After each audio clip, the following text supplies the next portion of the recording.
The following is a sponsored program paid for by First Alliance Credit Union. Welcome to Good Money Moves, featuring Jenna Taubel from First Alliance Credit Union and Andy Brownell. Here's Andy Brownell on Rochester's News Talk, 1340 KROC AM and 96.9 FM. It's time for Good Money Moves on News Talk 1340 KROC AM and 96.9 FM. I'm Andy Brownell, and I am joined by Jenna Taubel, who is AVP of Marketing with First Alliance Credit Union.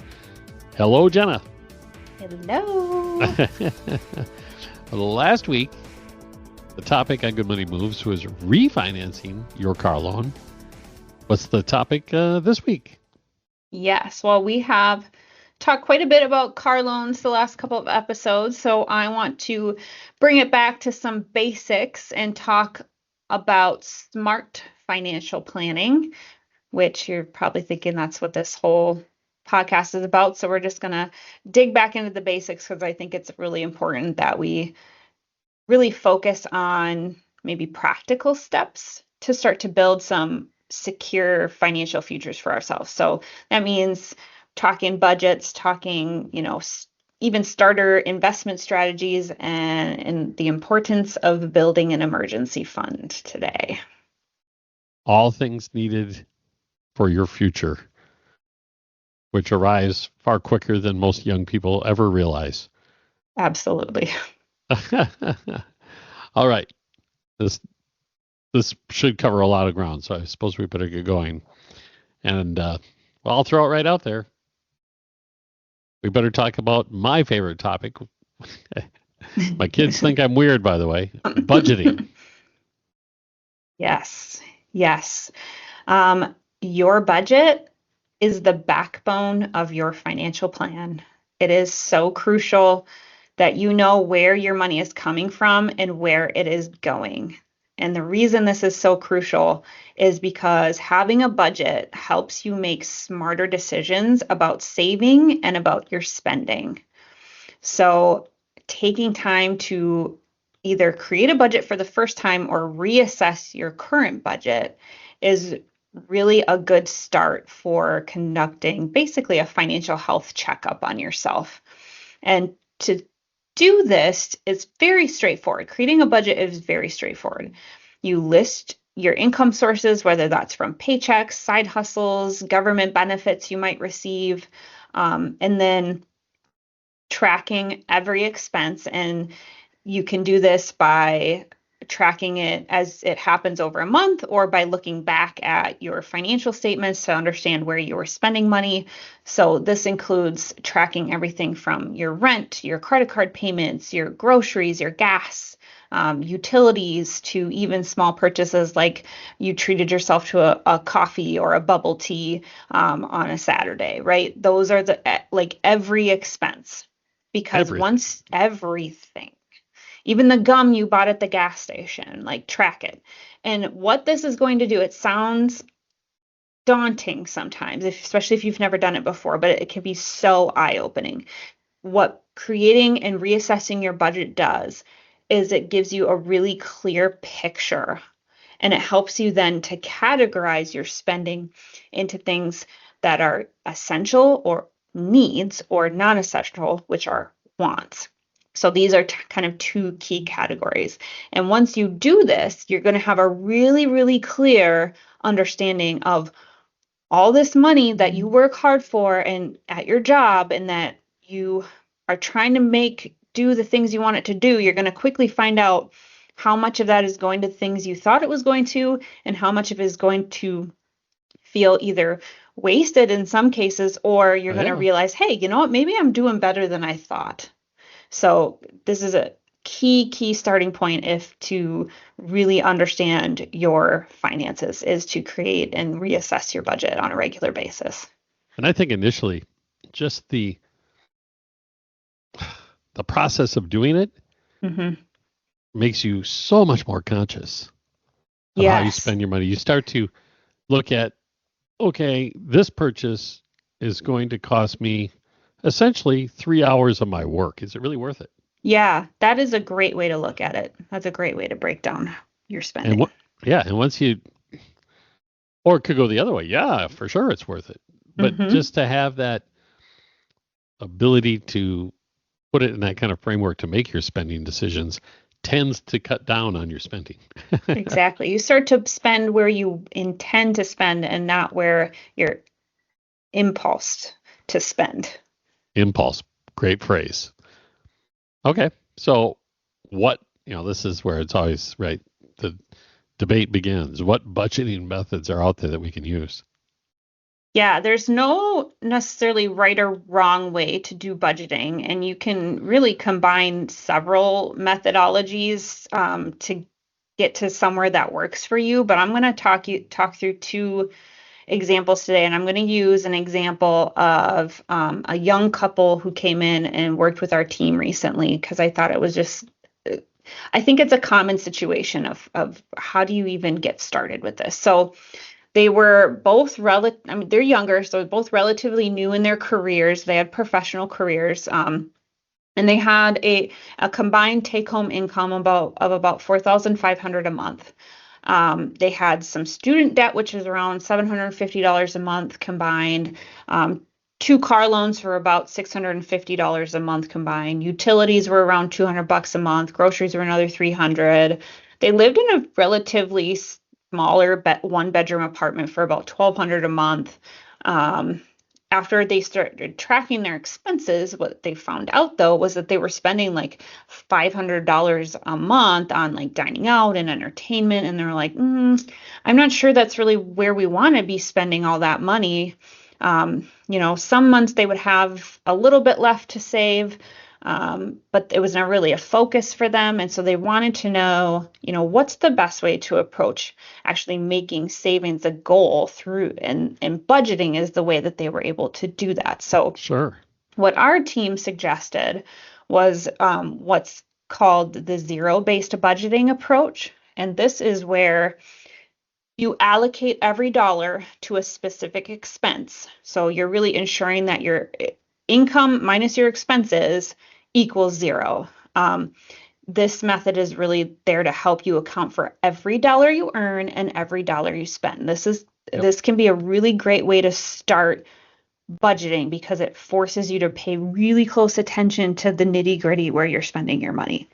So let's say if our couple decided to use this method, any funds that did not go towards needs or wants would immediately then have to be allocated to savings or could be used to more aggressively pay down debts. So really the benefit of this method is the flexibility in making your income work towards your goals. And if your income changes, you can pretty easily adjust it month to month to match that. So that's one very common method. That is the one. It's very effective.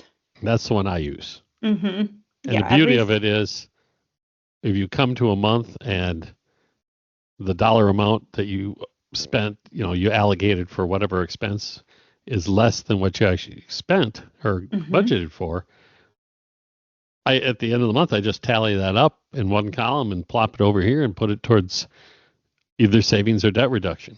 Exactly. And sometimes it can be quite substantial. And then, of course, if that continues, then I end up adjusting the budget, of course. Yeah, exactly. Yeah, it's a really great tool. It's super easy to follow. You don't have to try to necessarily categorize everything. It's just, what did I earn? Where did I spend?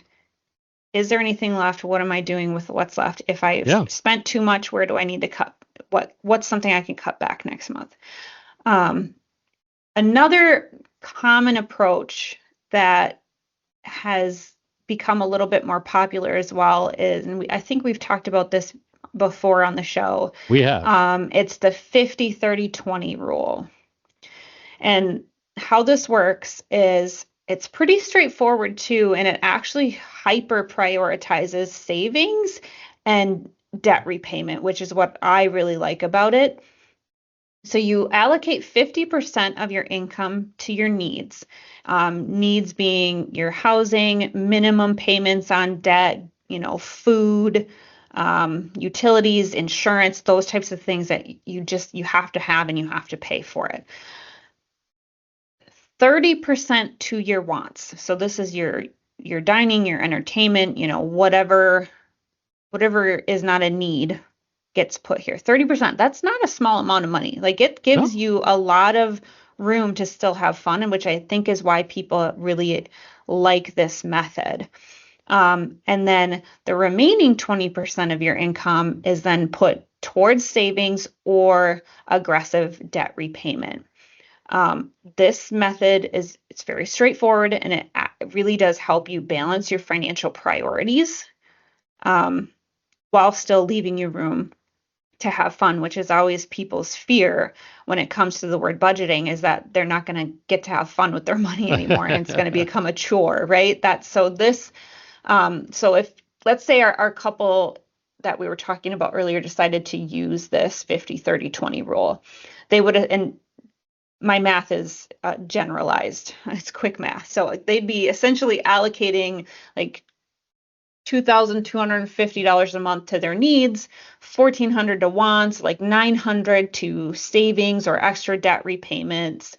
So you can see it actually is quite a significant different way to look at approaching where you're spending. I think the challenge most people see with this is keeping their needs in that 50% of their income, because especially if you have really high rent, or maybe you Student have a lot of loans.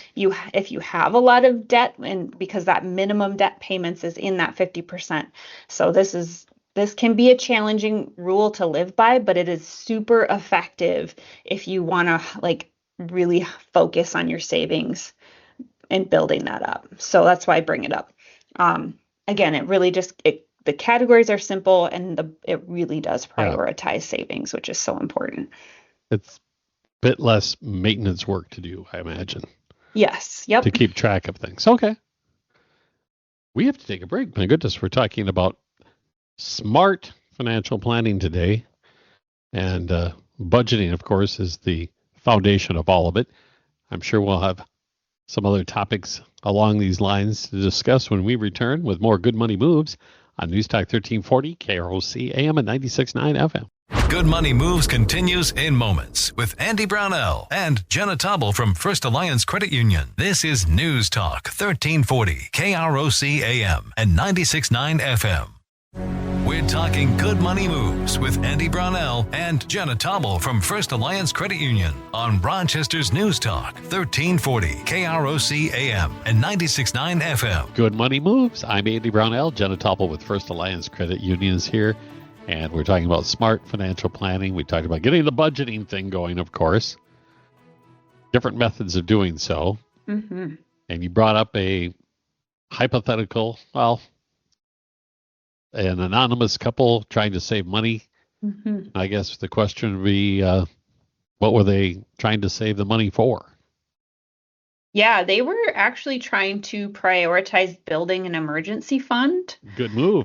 Very good move. So and I think it's important to just talk a little bit about what that means for our listeners who maybe haven't heard us talk about this important fund before. So an emergency fund is it's your financial cushion for unexpected expenses like medical bills or car repairs, or any other major financial situation that can happen, like a job loss. It prevents you from having to rely on credit cards or loans during a financial crisis in your life. So ideally, you want to have saved between 3 to 6 months worth of your income in an emergency fund. That's the goal. Now, this is not going to happen overnight. No. Right. So I'm just going to give you for example, the couple that we were talking about, I mentioned before the break that their monthly income totaled $4,500. So their goal would be to save between $13,500 and $27,000. That would be 3 to 6 months of their income. So should one of them lose their job and it takes them 3 months to find one, they wouldn't have to turn to credit cards or loans to cover their expenses. They would have enough available that they could pull from that savings account should they need that. And again, it sounds like a lot of money, but it is achievable if you kind of budget for it and plan for it and make it part of your financial goals. So a really easy way to start building up that emergency fund and do it quickly without even having to think about it is to set up automatic transfers into a dedicated savings account for yourself. This way, a portion of your income is saved without you even having to think about it. And additionally, if you end up with any kind of windfalls throughout the year, whether it's like tax refunds or bonuses, use that money to boost your emergency fund instead of spending it. It can be really tempting to spend that because you feel like, oh, I've got all this like influx of cash. I want to go do something fun with it. And you can do something fun with a small portion of it, but you should save the majority of that for that emergency fund. And I think, another key thing to talk when we're talking about emergency funds is making sure that you put that money in the right account to really work for you. So it's good, obviously, when you're just getting started, just put it in a traditional savings account to get yourself in the habit of savings. But once you've kind of saved up, a couple $1,000s, think about moving it into something like a money market account. A money market account is going to offer you better interest rates than a standard savings account, so it's going to help that money grow even faster. And the reason I say, use a money market account instead of, something like a CD is because you need your emergency fund to be liquid, which means you can easily access it. It can't be tied up in something like the stock market, and even though the stock market might get you better returns on your money, it's also very volatile. So you don't want to lose that emergency fund. You need it to be a safety net for you, and you need it to be safe from market risk. So that's why something like a savings account or a money market account is a really good spot to stick that. So these options they really offer that stability, a modest return, but still allows you to really grow your money and have it be readily available for those emergency situations. That's the key. Excellent advice. And the beauty of it is once you hit that emergency fund goal, however many years it takes you to get there, the money that you were sending into it can be freed up and used for fun. Yep. At that point, or another goal you might have. Exactly. Okay. 100%. So we're on a good footing here. We've got our budget set. We've got an emergency fund. What about planning for the future? That long dream that's millions of miles away of retiring or something like that. Yeah, that's a really good question too. So I think this is where you have to start thinking about investing. And I'm going to just caveat this to say, I am not an investor. Investing comes with a wide variety of risks. So just make sure you're talking to experts if you're thinking about investing your money. You want to make sure that you're making really good choices with that so that you don't lose significant amounts of money. But I think generally speaking, with investing and with saving money, even the earlier you start, the more time that your investments have to grow, which is what you want. So first, you do need to set really clear financial goals for yourself: short-term, mid-term, long-term. So, for example, the couple I mentioned early in the show might want to, once they've kind of had their emergency fund set in place, they might then want to start thinking about saving for a down payment on a house. If they plan to have kids, they're going to want to think about maybe putting away money for their children's education. They got to think about their retirement. Everybody needs to think about that. And using various savings and investment accounts is what's going to help you get there faster. Now, if you are new to investing, a really good way to kind of get started is to start with very low risk options like a CD, right? Much better interest rates typically on a CD than on your traditional savings accounts. But what it does is it locks up those funds for you. So you have to kind of start to become a little bit more comfortable with not having immediate access. So that's not as liquid. And once you're more comfortable with that and you know that you aren't going to have to pull those funds for something, right? You can start to explore things like stocks, bonds, mutual funds.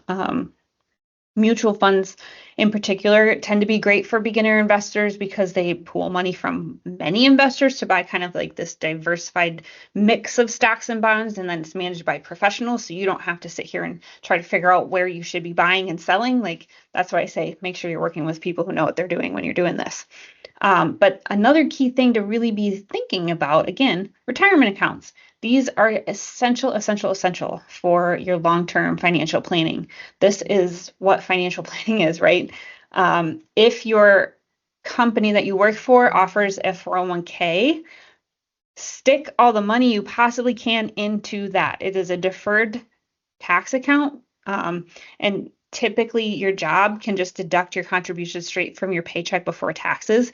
So it's not something you have to consciously think about. You just have to enroll, and because it's kind of that tax deferred, it reduces your taxable income, and you only pay taxes on the money that you withdraw from it in retirement. So it really does actually potentially lower your tax rate, which is also a good thing. Again, I'm not a tax person, so if you have bigger questions on that, go find a tax professional.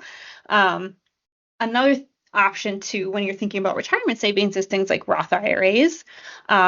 These are funded with after-tax dollars, meaning that your money grows tax-free, and then the qualified withdrawals are also tax-free. So this can be really beneficial if you expect to be in that higher tax bracket in the future, which we would all love to make so much money, right? But things to think about. There's options out there for you. So I think this is a growing area. You start to hear more and more about real estate investment, but it is an option. So we did kind of dig into this a little bit a few episodes ago, where you could use buying a home, right, is a great way to build equity and essentially grow your wealth. But you could also consider purchasing like a multi-unit property, which just means it's like 4 units or less, and living in one of those units and then renting out the others, which would significantly reduce your living expenses in a lot of cases, and you could potentially even live rent-free. And now if you're not paying rent or mortgage, that's a lot of money you could be stuffing away somewhere else, right? So this strategy is just kind of an idea to generate additional income, maybe provide some tax benefits. However, again, talk to a financial advisor, a tax expert, to really understand the implications of everything that we just ran through at lightning speed to really ensure you're making the right move for you, your goals, your finances, all of that. So, okay. We have to take another quick break, and we're talking about making, smart financial planning is what we're talking about. And we'll return in a moment with more Good Money Moves on News Talk 1340, KROC AM and 96.9 FM. Good Money Moves continues in moments with Andy Brownell and Jenna Taubel from First Alliance Credit Union. This is News Talk 1340, KROC AM and 96.9 FM.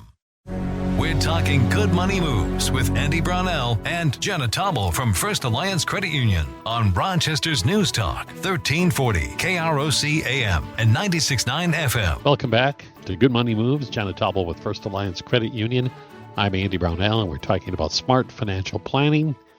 And we've talked about investing and budgeting. What about the debt side of the ledger? Yeah, managing debt is so important for your financial future, for having financial freedom, right? High interest debt like credit card balances really are a drain on your resources. So I think it's important that if you do have debt, that you are actively developing and putting into action a plan to pay down that debt, and in the process really build up your credit so that you have a more solid financial foundation which to build on and move forward with. So you can really start this by prioritizing high interest debt. And we've talked before in past episodes about the debt snowball method, which focuses on paying off smaller debts first, and then you gain momentum to pay off bigger and bigger debts, right? While the reverse of that is the debt avalanche. This method really targets debts with the highest interest rates, and you get those paid down, and then you kind of avalanche on down until the debts get smaller and smaller. So to help make debt payoff faster, I would really, really recommend that you use one of the budgeting methods that we talked about earlier in the show, because they both really help prioritize that debt repayment. And then the extra cash that you end up with, because you've done an awesome job paying down that debt, you can put towards savings. So paying off debt and managing it well is it's so key for building good credit, which you'll need if you have goals in the future, like buying a home or a future vehicle. And really, at the end of the day, keeping good credit is not hard, and keeping up with your bills doesn't have to be hard. It's just about paying bills on time, keeping your credit card balances low, and really avoid opening too many credit accounts at one time. So you don't want that debt to become unmanageable. Absolutely. And once again, the foundation of all this is that budget. Mm-hmm. So what else should our listeners know about smart financial planning? Yeah, I think it just really boils down into having regular financial checkups to maintain your financial health. Like, you should never go more than a month without thinking about your finances. I think about mine all the time. Maybe that's because I work at a credit union, but I look at my account all the time. I want to know how I'm doing. I want to know how I'm progressing towards my goals. Am I on budget? Am I not? So really take time to review your budget, your savings. If you've got investments, make sure you're paying attention to those and understanding, am I on track for retirement? Am I not? What do I need to do differently? And then adjust your plan as needed. So especially after major life changes like a new job or having a baby, these things change your financial picture quite significantly. So, for the couple we were talking about earlier, these checkups are going to ensure that they stay on track with their goals to build that emergency fund, or to maybe pay down student debt, and then eventually saving for a home or planning for, a family. And I think another thing that we didn't really mention yet is this doesn't have to be something you do with paper and pencil. There are so many tools out there today that can help you do this and make it really easy to keep track of and create a budget. As a matter of fact, First Alliance Credit Union offers one. It's called My Money. It's within our online and mobile banking. It's free to use, but it can gather your accounts from other financials. If you've got a mortgage one place, you've got some investments, it pulls in your Zillow information about your home, all of that stuff into one spot. So you kind of have a really clear picture of your financial health, but it also helps you track your spending, create a budget. You can set savings goals and track your progress towards those. So it's a really robust feature within our online and mobile banking that can help you kind of do all of the things that we talked about today. It is a really cool tool. Mm-hmm. I can vouch for that. That's for sure. All right. Great information. Where can I find out more if I want to do some smart financial planning? Yes, as always, I encourage our listeners to visit our website, firstalliancecu.com. You can subscribe to our blog. We release new financial tips and advice there every week.